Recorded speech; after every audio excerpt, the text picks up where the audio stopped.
اللہ تبارک و تعالیٰ نے قرآن میں ارشاد فرمایا اقیموا الصلاۃ وآتوا الزکاۃ وأقرضوا اللہ قرضا حسنا، نماز قائم کرو اور زکوٰۃ ادا کرو، وأقرضوا اللہ قرضا حسنا، اور اللہ تبارک و تعالیٰ کو قرض حسنا دو۔ کیا؟ اللہ تبارک و تعالیٰ کو قرض حسنا دو۔ اب یہاں پہ آپ توجہ فرمائیں کہ وہ خالق ہے، وہ مالک ہے، وہی سارے کائنات کا بنانے والا ہے، وہی تمام انسانوں کو پیدا کرنے والا ہے، اور وہی انسانوں کو آگے پیدا کرے گا۔ اس کے باوجود وہ کیا فرما رہا ہے؟ وَأَقْرِضُوا اللَّهَ قَرْضًا حَسَنًا، کہ کون ہے وہ لوگ جو مجھے اللہ کو قرض حسنہ دے گا۔ مطلب کیا ہے؟ مطلب یہ ہے کہ اللہ تبارک و تعالیٰ نے جو تمہیں مال دیا ہے وہ تم اپنے غریب بھائی کو، غریب بہنوں کو، غریب پڑوسیوں کو، غریب رشتہ داروں کو، غریب عزیز و اقارب کو مدد کر کر تم اللہ تبارک و تعالیٰ کو قرض حسنہ دو۔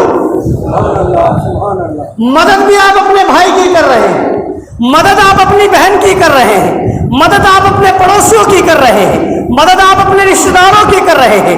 اللہ فرما رہا ہے وَأَقْرِضُوا اللَّهَ قَرْضًا حَسَنًا، یہ جو قرض تم دے رہے ہو ان پڑوسیوں کو نہیں دے رہے ہو، ان بھائی بہنوں کو نہیں دے رہے ہو، ان رشتہ داروں کو نہیں دے رہے ہو، بلکہ یہ جو تم دے رہے ہو یہ اللہ تبارک و تعالیٰ کو دے رہے ہو، یہ اللہ تبارک و تعالیٰ کو دے رہے ہو۔ مطلب کہ یہ ہے کہ اللہ نے تمہیں مال بھی دیا ہے، اس کے ذریعے تم لوگوں کی مدد بھی کر رہے ہو، تو گویا تم رب تبارک و تعالیٰ کو یہ قرض دے رہے۔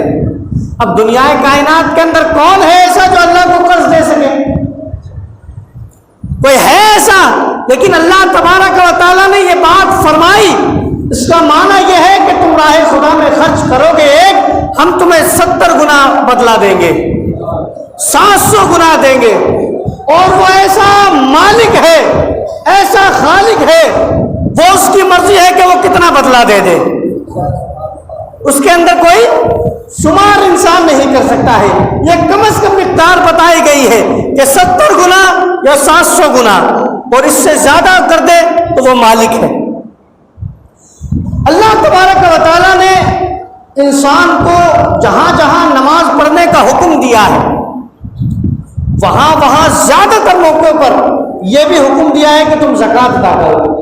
اقیموا الصلاۃ وآتوا الزکاۃ، نماز پڑھ رہے ہو زکوٰۃ بھی ادا کرو۔ ایسا نہیں ہونا چاہیے کہ آپ نماز تو پڑھنے آ گئے لیکن جب مال خرچ کرنے کی باری آئے تو آپ پیچھے ہٹ گئے، آپ پیچھے ہٹ گئے، ایسا نہیں ہونا چاہیے۔ اللہ تبارک و تعالیٰ نے ان لوگوں کے لیے بڑا دردناک عذاب سنایا ہے جو لوگ اپنے مال کو راہ خدا میں خرچ نہیں کرتے، بڑا دردناک عذاب سنایا ہے۔ اب آپ سمجھیے پہلے کہ زکوٰۃ اسلام میں رکھی کیوں گئی ہے، زکوٰۃ اسلام میں رکھی کیوں گئی ہے، آخر وجہ کیا ہے؟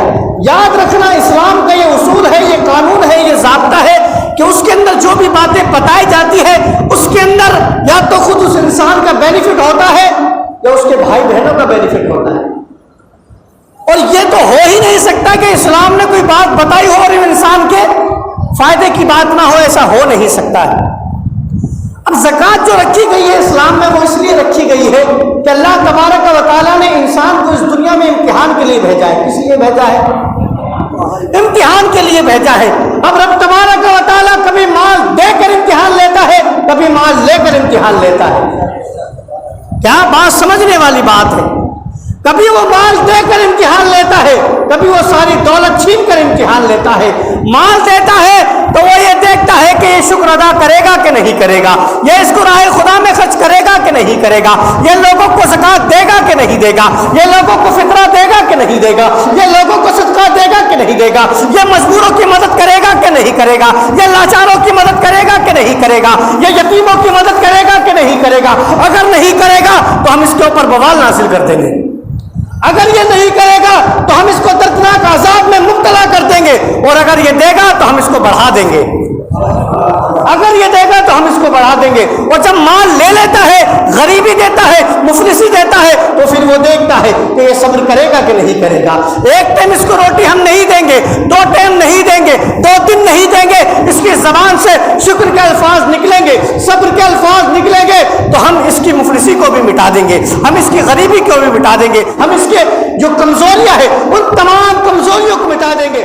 صبر یہ ہے کہ اللہ آزماتا ضرور ہے.